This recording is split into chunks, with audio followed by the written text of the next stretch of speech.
Class 8। आज मैं आपके लिए वीडियो लेक्चर जो लेकर आया हूँ वो थोड़ा सा पहले वाले वीडियो से अलग है। यहाँ इस वीडियो में मेरे साथ साथ यहाँ बोर्ड भी दिख रहा है, बोर्ड पे लिखे हुए शब्द भी दिख रहे हैं। तो मेरा आप लोगों से रिक्वेस्ट है कि मैं जब आप समझा रहा हूँ, आपको लेक्चर अगर आप एक्सप्लेन में कर रहा हूँ तो आपको मेरे आवाज़ के साथ साथ इस पे भी ध्यान होना जरूरी है। और मैं ऐसा इसलिए कर रहा हूँ, इस तरह का वीडियो बना रहा हूँ खुद को सामने रखकर, क्योंकि एसएसटी में बहुत सारे ऐसे टॉपिक्स हैं जिसे मैंने फेल किया है कि जब तक मैं आपके सामने आकर इंटरेक्ट नहीं करूँगा, उस लेक्चर को एक्सप्लेन नहीं करूँगा, तो शायद वो आपके सर के ऊपर से चला जाए। इसलिए कोशिश कर रहा हूँ कि आपको ज़्यादा बेटर फॉर्म में समझ में आए और आपका स्टडी एसएसटी का स्मूथ वे में चलता रहे। तो टाइम का अभाव है, इसलिए सीधा लेक्चर पे आते हैं। चैप्टर है आज आपका सिविक्स का सेकेंड क्लिप, चैप्टर 26 का पार्लियामेंट्री गवर्नमेंट का।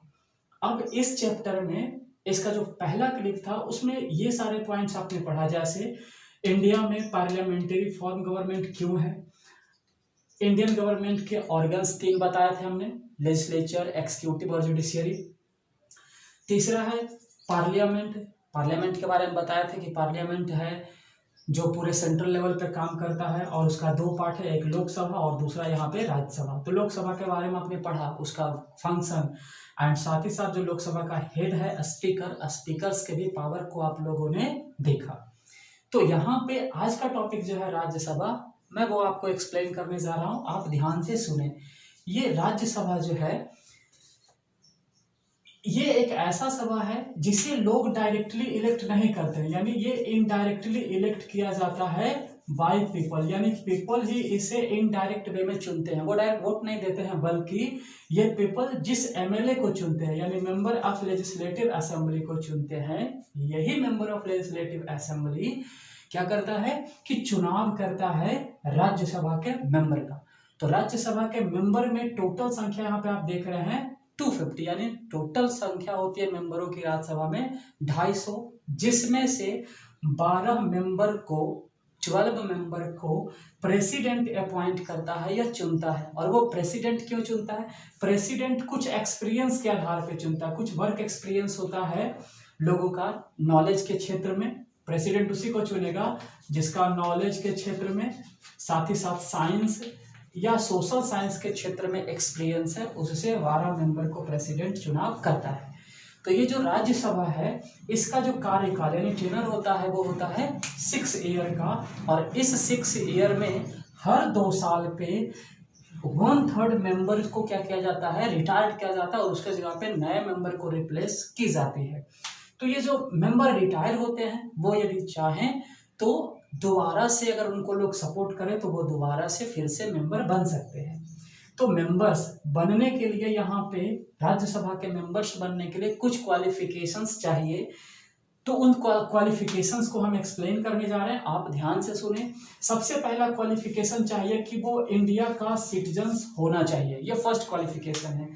दूसरा, उसका एज जो है 30 ईयर्स कम से कम होना चाहिए। तीसरा, वो किसी तरह का ऑफेंडर ना हो, मतलब लॉ को तोड़ने वाला या क्रिमिनल ना हो।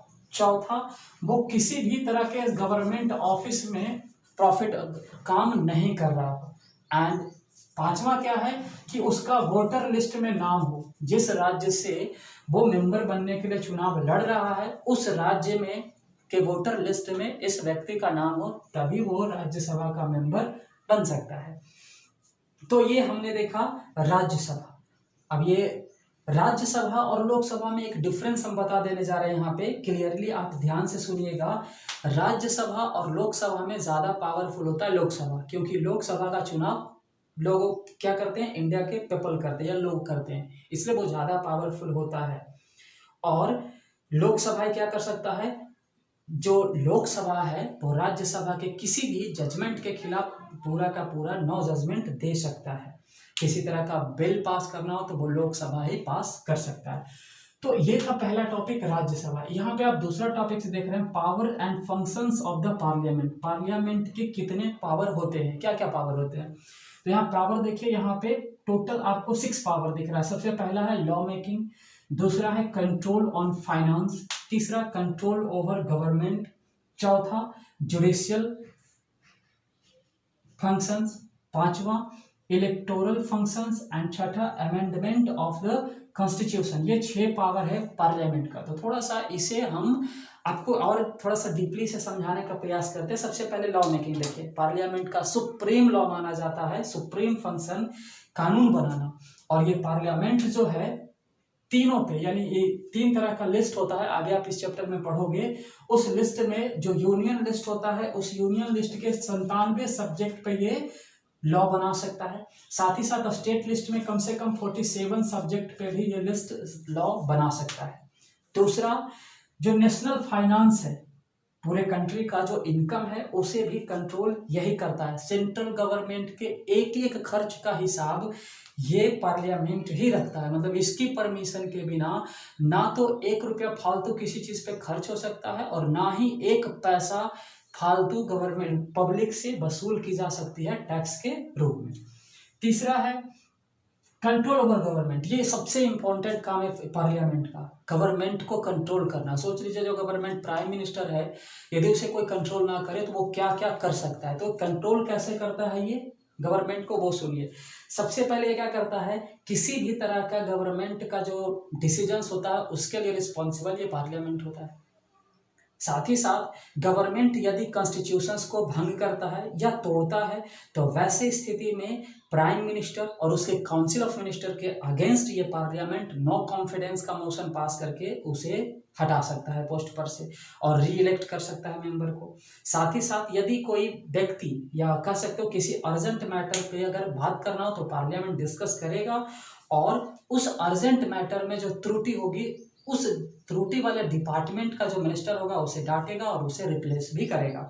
साथ ही साथ ये क्या करता है पार्लियामेंट कि क्वेश्चंस आवर में एंटी पार्टी को क्वेश्चंस करने का अलाउ देता है और ये क्वेश्चन उठते हैं गवर्नमेंट का जो कर रहा रूलिंग पार्टी का जो जितने भी मेंबर काम कर रहे होते हैं उन सारे क्वेश्चंस का इनको जवाब देना होता है। तो ये बहुत ही इंपॉर्टेंट फंक्शन था पार्लियामेंट का, किसको कंट्रोल करना, गवर्नमेंट को। अब देखते हैं जुडिशियल फंक्शन। कुछ ये न्यायिक काम भी करता है, जैसे यदि कोई प्रेसिडेंट किसी तरह का कॉन्स्टिट्यूशन को वायलेट करता हुआ पकड़ा जाता है तो वैसी स्थिति में प्रेसिडेंट को हटाने का पावर भी इसके पास है। उसके बाद इलेक्टोरल फंक्शन, ये क्या करता है कि प्रेसिडेंट को अपॉइंट करने में और वाइस प्रेसिडेंट को अपॉइंट करने में अपना बहुत बड़ा कंट्रीब्यूशन देता है। एंड लास्ट है अमेंडमेंट ऑफ द कॉन्स्टिट्यूशन। अगर कॉन्स्टिट्यूशन में त्रुटि हो, कॉन्स्टिट्यूशन में बदलाव करना हो, नया कानून लाना हो तो वो फंक्शन भी यही करता है। अब यहाँ पे देखते हैं पार्लियामेंट का एक छोटा सा टॉपिक है meetings of the parliament. Parliament के मीटिंग की बात करते हैं। पार्लियामेंट का जो मीटिंग होता है वो हर 2 टाइम्स एक साल में बैठता है, 2 टाइम्स 1 ईयर में ये इसकी मीटिंग्स लगती है और जब जरूरत पड़े तो 2 से 3 भी मीटिंग्स लगाई जा सकती है अगर ज़्यादा इमरजेंसी हुआ तो। और ये 2 मीटिंग, एक लगेगा ऑटम में लगता है और दूसरा मीटिंग लगता है स्प्रिंग में। 2 मीटिंग्स के 2 अलग अलग सीजन में लगाता है। जब सेशन बैठती है तो प्रेसिडेंट क्या करता है, सबको ओथ दिलवाता है, इलेक्टेड मेंबर्स को इलेक्शन के बाद सबको अपना अपना पोस्टिंग्स पे क्या करता है काम करने के लिए प्रेसिडेंट भी रिस्पॉन्सिबल होता है। अब यहाँ फिर वही चीज आती है कि पहला आवर जो होता है इस मीटिंग का, फर्स्ट आवर जो होता है उसे क्वेश्चन आवर कहा जाता है और इसमें अपोजिशन वाले बहुत सारे क्वेश्चंस रखते हैं और उस पर डिस्कशंस होते हैं। तो ये पार्लियामेंट जो है इसकी बैठक होती है कहाँ, दिल्ली में। दिल्ली में एक भवन है जिसको संसद भवन या पार्लियामेंट कहा जाता है, सर्कुलर बिल्डिंग है और उसी में ये क्या होता है, ये चीजें मीटिंग्स होती है और वो पूरा फुल इक्विप्ड है मॉडर्न टेक्निक से। एंड लास्ट ये देख रहे हैं बजट। पार्लियामेंट का एक और भी काम है बजट तैयार करना। साल भर जो काम किया गवर्नमेंट उसका एनुअल बजट तैयार करके एनुअल बजट तैयार करना। और गवर्नमेंट क्या करता है पूरे साल का जहां जहां पे उसने खर्च किया, जहां पे उसने इन्वेस्ट किया पैसा को, उसका हिसाब किताब क्या करता है पार्लियामेंट में पेश करता है, जिसे कहा जाता है बजट सेशन। तो इस तरह से ये चैप्टर जो है Rajya Sabha and functions of parliament हमने आज देखा सेकेंड वीडियो क्लिप में। आगे अभी और भी टॉपिक्स है इस चैप्टर में और थर्ड क्लिप इस चैप्टर का लास्ट क्लिप होगा। तो मैं उम्मीद करता हूँ ये आपको ज़्यादा समझ में आया होगा पहले वाले वीडियो क्लिप की अपेक्षा। तो अगर अच्छा लगे आपको तो मैं इसी तरह से कंटिन्यू वीडियो रखूँगा। थैंक यू एंड धन्यवाद।